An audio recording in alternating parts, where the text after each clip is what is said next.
What up, Harry Potter fans? Well, I saw Harry Potter and the Deathly Hallows Part 1, and before I get into my Harry Potter review, I want to do a little disclaimer. I am a pretty unbiased Harry Potter fan.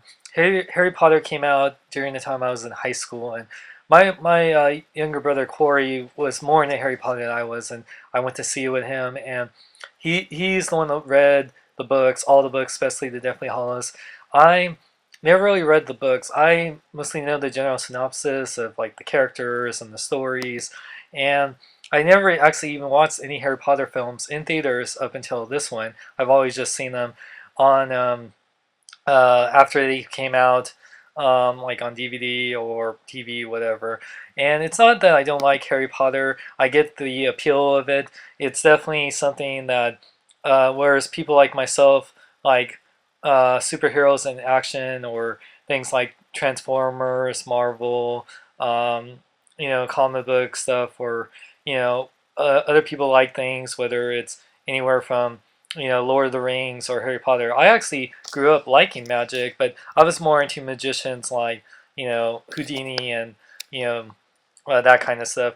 But the whole thing with wizards and everything, as much as that stuff was cool, I never was that into it as much as other things. So going into that, I just want to say, watching this movie compared to other Harry Potter's movies I've seen, this one is very, very dark. It definitely, I said on Twitter, this was like the Empire Strikes Back of Harry Potter films, and not in the sense that it is on the epic scale where it's the best Harry Potter film. That's always more a matter of opinion, but in the sense that it's very dark and the ending is very, oh, what? Like if anyone's seen the Empire Strikes Back, which I hope all of you guys have seen it, the ending kind of just ends. But this was also a cliffhanger. This is part one of of a of a two-part movie. So going into it, it is very dark. People die. I mean, the book has been out for a few years. The last book of Deathly Hallows. So by now, you guys know, or any Harry Potter fans know, who lives, who dies. You know, we know Dumbledore died in the last book slash movie, and this kind of takes place after that. There's no Hogwarts in this. Basically, say Harry, Hermione, and Ron all go after trying to escape Voldemort and all the other Death Eaters. So, and man, it's just like beginning like with a former Hogwarts teacher getting eaten by that Voldemort's snake, and man, it's definitely a lot of things. The pace in this movie, what Corey said, my brother who read the book, he said this is the most realistic, or I mean not realistic, but most true to the book, which is great. So if you're a Harry Potter fan, you'll love it.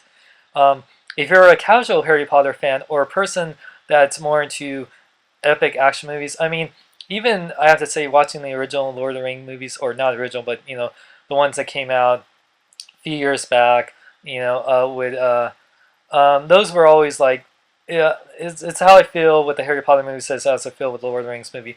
They definitely are pretty true to the books. They're pretty have a lot of explanation, but when it comes to action and pacing, they can, if you're not like really into the series, can kind of be boring or put you to sleep. I remember times watching this movie, I was just, because we watched it late and I've been kind of having bad sleeping patterns where I kind of felt tired at times.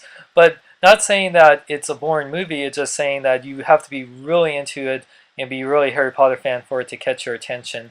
So in that saying that, for casual Harry Potter fans, I don't know if you'll really dig this movie as much as hardcore ones. Hardcore ones will really like it. If you really like dark type of fantasy films, you'll really enjoy it.